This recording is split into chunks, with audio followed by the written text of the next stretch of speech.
বন্যায় ভয়াবহ জীবন সিলেটবাসীর। আরও অবনতি হয়েছে সার্বিক পরিস্থিতির। আশ্রয় কেন্দ্রে গবাদি পশু মানুষ একসাথে ঠাঁই। দেখা দিয়েছে খাবার পানির তীব্র সংকট, অপ্রতুল ত্রাণও। নগরীর একটি আশ্রয় কেন্দ্রে ত্রাণ বিতরণ করেছেন সরকারের 2 মন্ত্রী। এ সময় ত্রাণ প্রতিমন্ত্রী জানান, দুর্গত এলাকায় 25 লাখ টাকা এবং 200 টন চাল বরাদ্দ দেওয়া হয়েছে। যেন ভাসমান জনপদ এখন সিলেট। এরই মধ্যে ডুবেছে নগরীর 1/3 এলাকা। বাসাবাড়ি, সড়ক সবখানেই বানের জল। খাবার পানি সংকটে ভয়াবহ জীবন। বিপদ সীমার উপরে সুরমা, কুশিয়ারার পানি। আরও অবনতি হয়েছে সদর, কানাইঘাট, কোম্পানিগঞ্জ, ওয়াইনঘাট, জকিগঞ্জ ও জৈন্তাপুর উপজেলার বন্যা পরিস্থিতি। গবাদি পশু নিয়ে আশ্রয় কেন্দ্রে উঠেছেন দুর্গতরা। কোথাও কোথাও তিল ধারণের ঠাঁই নেই, কোথাও মিলেছে শুকনো খাবার, কারো ভাগ্যে তাও জুটেনি। খুব অবস্থা খারাপ। এরপরে পানির তলে আমদার মনে মাল চাবান বিটিনি আমরা স্কুলে আইছি। গোর তো মাল চাবানা যা আছে সব তালা মারে তো বীজের নষ্ট। কালকে সিরাও দিছেন, গুড়ও দিছেন, এরপরে চাউল, পেঁয়াজ, আলু এগুলা দিছেন। গোটা জেলায় 252টি আশ্রয় কেন্দ্র খোলা হয়েছে, ব্যবহার হচ্ছে শিক্ষা প্রতিষ্ঠান। জেলা প্রশাসক জানালেন, দুর্গতদের সহায়তায় সাধ্যমতো চেষ্টা চলছে। আবহাওয়া দপ্তর বলছে 23 তারিখ পর্যন্ত এরকম বৃষ্টিপাত হতে থাকবে। তো সেক্ষেত্রে আমাদের আসলে যে অবস্থা, এটি আরো অবনতি হওয়ার সম্ভাবনা রয়েছে। নগরীর টালিবন্দর আশ্রয় কেন্দ্র পরিদর্শন করেছেন ত্রাণ প্রতিমন্ত্রী, সাথে ছিলেন পররাষ্ট্রমন্ত্রী। দুর্গতদের মাঝে ত্রাণ বিতরণ করেন তারা। এ সময় প্রতিমন্ত্রী জানান, দুর্গত এলাকায় 25 লাখ টাকা ও 200 টন চাল বরাদ্দ দেয়া হয়েছে। এলাকায় যে সমস্ত খাল, বিল, দিঘি, পুকুর ছিল সেগুলো দখল করে মানুষ বাড়িঘর করেছে, যার জন্য পানি দ্রুত সরতে পারে না এবং পানি ধারণ ক্ষমতা কমে গেছে। সুরমা নদী এবং কুশিয়ারা নদী, এই দুইটার আপনার ড্রেজিং এর জন্য ইতিপূর্বেই আপনার বিভিন্ন রকম পরিকল্পনা হাতে নেওয়া হয়েছে। আপনার জেনে খুশি হবে, মাননীয় প্রধানমন্ত্রী সারা বাংলাদেশে সব নদীর ড্রেজিং এর আপনার প্রজেক্ট উদ্যোগ নিয়েছেন। দুর্যোগ মোকাবেলায় সরকার প্রস্তুত আছে বলেও জানান তারা। গত 5 দিন ধরেই মানুষ এবং গবাদি পশু গাদাগাদি করে বসবাস করছে আশ্রয় কেন্দ্রগুলোতে। সঞ্চিত খাবার যা ছিল তা ইতিমধ্যেই শেষ। সরকারের পক্ষ থেকে যে সহায়তা দেওয়া হচ্ছে তা কেউ পাচ্ছে, কেউ পাচ্ছে না। তাই বানবাসী মানুষের দাবি, বাড়াতে হবে খাদ্য সহায়তা।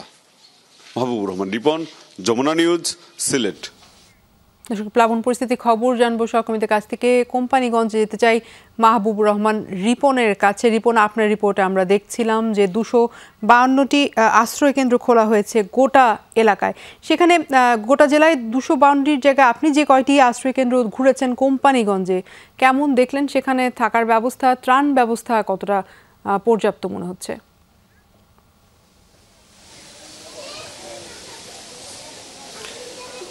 আসলে সেখানে বেশ কিছু জায়গায় আমরা গিয়েছি, যে লোকজন যারা এখানে উঠেছেন একই কক্ষে 3-4টি পরিবার মানবেতর জীবনযাপন করছেন বলা চলে।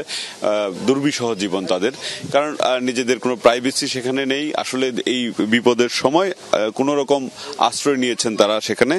এবং সেখানকার মানুষের যে দাবি, তারা যেটা বলতে চাচ্ছেন যে এখন পর্যন্ত বেশ কিছু জায়গায় স্থানীয় জনপ্রতিনিধিরা সরকারের যে ত্রাণ সেটা নিয়ে তাদের কাছে পৌঁছায়নি।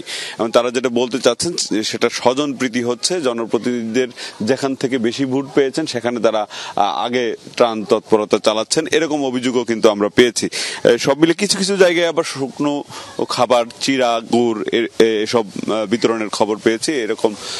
তবে মোট কথা, সব যে সকল আশ্রয় কেন্দ্রের লোকজন উঠেছে সবারই কিন্তু এই মুহূর্তে খাবার প্রয়োজন।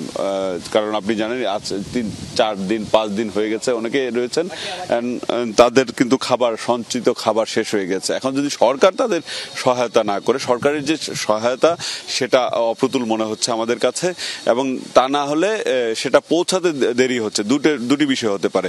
সরকার বলছেন ইতিমধ্যেই সিলেটে কিন্তু প্রায় 120 মেট্রিক টন চাল বরাদ্দ দেওয়া হয়েছে, শুকনো খাবার খাবার বরাদ্দ দেওয়া হয়েছে, কিন্তু আমরা আশ্রয় কেন্দ্রগুলোতে গিয়ে সেটা তেমন দেখতে পাচ্ছি না। আশ্রয় কেন্দ্রের লোকজন সেটা স্বীকার করছেন না, তারা বলছেন যে এখন পর্যন্ত তাদের কাছে তেমন সহায়তা আসেনি। আবার কোথাও গেলে সবাই যে পাচ্ছেন এমনও না। দেখা গেল 25-30টি পরিবার এক একটি আশ্রয় কেন্দ্রে রয়েছেন, সেখানে 10টি পরিবার পেয়েছেন, বাকিরা পাননি। এখানে আমরা একটু কথা বলতে চাই এখানকার লোকজন, কি অবস্থায় আছেন আপনারা? এখন তো দেখেন আমরা যে অবস্থা তো আপনারা দেখতেই পারছেন, আমরা এমন দুর্ভোগের মধ্যে আছি। আজ 4-5 দিন ধরে আমরা কোনো কেউ সাহায্য সহায়তা কেউ করে না। এরপরে আমরা কেউ দেখতেও আসে না। যে মেম্বার চেয়ারম্যান আমরা বানাইছি, কিন্তু তারাও কিন্তু আসে নাই। এই পর্যন্ত আমরা এই পানিবন্দি পড়ে রয়েছি। আমরা কোনো খাদ্য নাই, আমরা এই উনবাস করতেছি, বাচ্চা কাচ্চা লইয়া পানির মধ্যে দুর্ভোগ করতেছি। ধন্যবাদ আপনাকে। টুপা, এরকম অভিযোগ কিন্তু বেশ কিছু জায়গায় আমরা পেয়েছি। যেখানেই যাচ্ছি মানবাসী মানুষ যারা কষ্টে রয়েছেন তারা কিন্তু সেরকম অভিযোগই করছেন, যারা জনপ্রতিনিধি রয়েছেন তারা তাদের পাশে দাঁড়াচ্ছেন না। টুম্পা, ধন্যবাদ আপনাকে। মাহবুবুর রহমান রিপন কোম্পানিগঞ্জের অবস্থা জানাচ্ছিলেন। সুনামগঞ্জ থেকে আমিনুল ইসলাম আমাদের সাথে যুক্ত আছেন। আমিনুল, আপনার কাছে একটু জানতে চাইব কোন এলাকায় আছেন আপনি এখন, এবং কি অবস্থা দেখলেন, পানিবন্দী মানুষের দুর্ভোগ কতটা, ত্রাণ তৎপরতার বিষয়টি একটু জানাবেন।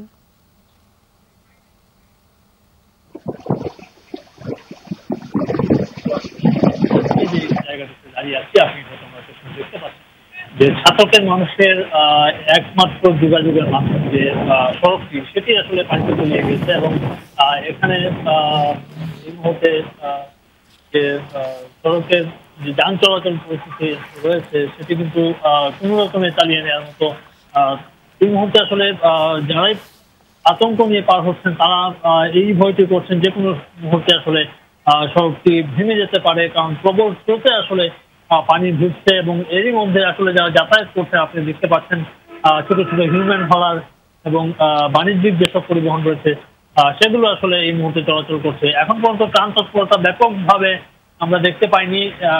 এখন পর্যন্ত আরো 5 টন বৃদ্ধি করে, অর্থাৎ 10 টন খাবার আগে বিতরণের কথা বলেছিল যারা প্রশাসন, এখন 15 টন চাল সরবরাহ করা হচ্ছে। পাশাপাশি 2.5 লক্ষ টাকা নগদ বিতরণ করার চেষ্টা করছেন জেলা প্রশাসন এমনটি আমাদেরকে জানিয়েছেন। তবে যেহেতু প্রবল ঝড় অব্যাহত রয়েছে, সুনামগঞ্জে একটি বড় আকারের বন্যার ঝুঁকি রয়েছে। এই ছিল সুনামগঞ্জ থেকে আমিনুল ইসলাম জানাচ্ছিলেন সুনামগঞ্জ থেকে সেখানকার প্লাবন পরিস্থিতির খবর। দর্শক, আমরা আমাদের আরেক সহকর্মী আছেন সিলেট নগরী থেকে যুক্ত হবেন মাইদুল ইসলাম রাসেল, আপনার কাছে যদি একটু নগরীর অবস্থা জানতে চাই। পানি ঢুকতে শুরু করেছে আপনি বলছিলেন, এবং আজও অবস্থার কোনো ধরনের পরিবর্তন হয়নি। কি অবস্থা সেখানে, কিভাবে সামাল দিচ্ছেন সেখানকার পরিস্থিতি যারা পানিবন্দী আছেন? দেখুন, আসলে আমার চারপাশের দৃশ্য দেখলেই আসলে আন্দাজ করা যায় সিলেট নগরীর বর্তমান অবস্থা। আমি একটু দেখাতে চাই, এটি হচ্ছে তালতলার পরিস্থিতি। এখানকার মতোই কিন্তু নগরীর অধিকাংশ এলাকাই বলা যায় এই মুহূর্তে, কারণ হচ্ছে পাহাড়ি ঢলের কারণেই প্রতিনিয়তই পানি বাড়ছে সিলেটে, তেমনটি আমরা জানতে পারছি। একটু আগে সিলেট আবহাওয়া অফিস যেটি জানিয়েছে যে কিছুটা আশার সংবাদ শুনিয়েছেন, আজকে রাতে অল্প কিছু বৃষ্টি হতে পারে, আগামী শনিবার পর্যন্ত সেই বৃষ্টিপাত আর হবে না সিলেটে। সেই কারণে তারা ধরে নিচ্ছেন সিলেটে বন্যা পরিস্থিতির অনেকটাই উন্নতি হবে। আরো যেটি জানিয়েছেন, আমাদের আসামে বন্যা পরিস্থিতি ছিল, সেই বন্যা পরিস্থিতির উন্নতি হচ্ছে, তার কারণে সিলেটেও বন্যা পরিস্থিতির উন্নতি হবে বলে জানিয়েছেন। যেহেতু প্রচুর বৃষ্টিপাত হয়েছে আসাম সহ সিলেটে, সেই বৃষ্টিপাতের পানি কিন্তু এদিকেই ঢল নেমেছে এবং ধীরে ধীরে তা পর্যায়ক্রমে বড় নদীগুলোতে যে পড়ছে, তেমনটি জানিয়েছেন। সেই কারণেই নগরীর বিভিন্ন অলিগলিতে পানি ছড়িয়ে পড়েছে। এখানে সাধারণ মানুষ যারা রয়েছেন তারা কিন্তু আসলে পানি ডিঙিয়েই নিজেদের গন্তব্যে যাচ্ছেন, এবং যত সময় যাচ্ছে যে এলাকাগুলো প্লাবিত হয়েছিল সেই স্থানগুলোতে কিন্তু পানি ওঠানামা করছে, তেমনটি সকাল থেকে দেখতে পাচ্ছি। একজন মানুষের সাথে একটু কথা বলতে চাইবো। আপনি কোথেকে আসছেন আর পানির অবস্থা কেমন দেখছেন, বন্যার অবস্থা কেমন দেখছেন আপনি? বন্যার অবস্থা ভীষণ খারাপ। বন্যা অবস্থা বিষয় আমরা সিলেট টাউনে হারতে পারতেছি না, পানির লাগা বড় পানি চললো, সব টাউন বন্দর চলে যেতে দোকান ফাটল যেতেছে। আপনি হয়তো শুনছিলেন যে এখানে একজন মানুষ তিনি আসলে বলছেন তার ঘরে পানি উঠেছে। আমি আরেকজনের সাথে একটু কথা বলতে চাই। আপনি তো পানি ডিঙিয়ে যাচ্ছেন, আসলে কেমন দেখছেন গতকাল থেকে আজকের পানির পরিস্থিতি কেমন দেখছেন, বা বাসা বাড়িতে পানি উঠেছে কিনা, বা এখন পরিস্থিতি কেমন দেখছেন? এই যত সময় যায় তো পানি বাড়ছে, আমরা দোকান দাকানে পানি বুঝছেন, কি করব এটা তো বুঝতে পারছি না। আমাদের দোকানে হাঁটু পানি, যত সময় যার পানি বাড়ে।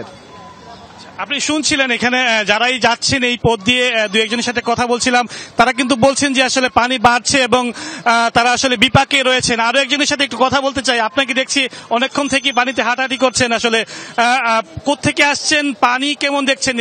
2 দিন থেকে আমরা বলছি বন্যার কথা, আপনি কি দেখছেন বা আপনার কাছে কি মনে হচ্ছে বন্যা পরিস্থিতি? জি, আমি আসছি মূলত মদিনা মার্কেট থেকে। আমরা আসছি কয়েকজন যে পানি দেখার জন্য, যে সেই দিকে যদিও পানি যায় নাই, কিন্তু এদিকের মধ্যে পানির অবস্থা ভয়াবহ এবং অনলাইনে চোরাচুরি দেখতেছি। আসলে যে ওই যে সুরমা ব্রিজ থেকে উঠছে, ওইটা যদি মানে দায়িত্বশীল মহল থেকে যদি ওরা একটু ব্যবস্থা নেন, তাইলে আশা করি পানিটা নেমে যাবে। আপনি শুনছিলেন আসলে মানুষ তাদের প্রতিক্রিয়া জানাচ্ছেন। সব শেষ একটি তথ্য দিয়ে শেষ করব আমি। পররাষ্ট্রমন্ত্রী এবং ত্রাণ ও পুনর্বাসন প্রতিমন্ত্রী এসেছেন, তারা কিছু বরাদ্দ দিয়ে গেছেন এবং আশ্রয় কেন্দ্রে যারা আশ্রয় নিয়েছেন তাদেরকেও সামান্য পরিমাণ সময়ে সময়ে শুকনো খাবার দেয়া হচ্ছে। তবে সাধারণ মানুষ প্রচন্ড কষ্টে রয়েছেন সিলেট মহানগরীর ভেতরে এবং ভেতরের মহানগরীর বাইরের মানুষও প্রচন্ড কষ্টে রয়েছেন বলে আমরা খবর পাচ্ছি। তারা খুব দ্রুত নদী যাতে খনন করা হয় সেই আহ্বান তারা জানাচ্ছেন। আসলে এই ছিল আপাতত আমার কাছে সিলেট থেকে। আমরা দেখছিলাম দুর্ভোগের খবর, আমাদের অন্য সহকর্মীরাও দেখাচ্ছিলেন কতটা কষ্টে আছেন পানিবন্দী যারা আছেন। অসংখ্য ধন্যবাদ আপনাকে মাইদুল ইসলাম রাসেল। প্লাবন পরিস্থিতির খবর জানছিলাম সহকর্মীদের কাছ থেকে।